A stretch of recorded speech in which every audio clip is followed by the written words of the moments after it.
একটার পর একটা সুসংবাদ দিয়ে বিশ্বনবীরে খুশি করে দিচ্ছে কে? তারপরও বিশ্বনবী খুশি না। আমার জন্য আপনার জন্য মাকামে মাহমুদের সেজদায় পড়ে থাকবেন। সব নবীরা বলবে ইয়া নাফসি ইয়া নাফসি, বিশ্বনবী মাকামে মাহমুদের সেজদায় পড়ে কাঁদবেন, বলবেন ইয়া উম্মতি ইয়া উম্মতি। আল্লাহ সহ্য করতে পারবেন না, জিব্রাইল রে বলবেন জিব্রাইল যাও যে মুহাম্মদ রে জিজ্ঞেস করো কেন কাঁদে, কেন কাঁদে, মা ইউবকি মুহাম্মদ, কোন জিনিস মুহাম্মদ রে কাঁদায়। সাইয়েদনা জিব্রাইল বলবেন ও নবী, আল্লাহ জিজ্ঞেস করেছে আপনি কাঁদেন কেন? বিশ্বনবী তখনও সিজদায় থাকবেন, বলবেন উম্মতি উম্মতি। আল্লাহ বলবেন নবী আর কাঁদা লাগবে না, আজকের এই কোটি কোটি মানুষের ময়দানে আমি আপনারে অপমানিত করতে আনি নাই।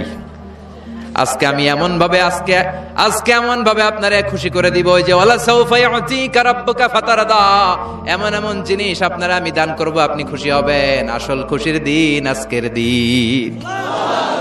এরপর নবী মাথা তোলেন, সালতোতা, কি চাইবেন চান সব দেব, ওয়াসফা তুষাফা, যার জন্য সুপারিশ করবেন কবুল করে নেব। ফাতারদা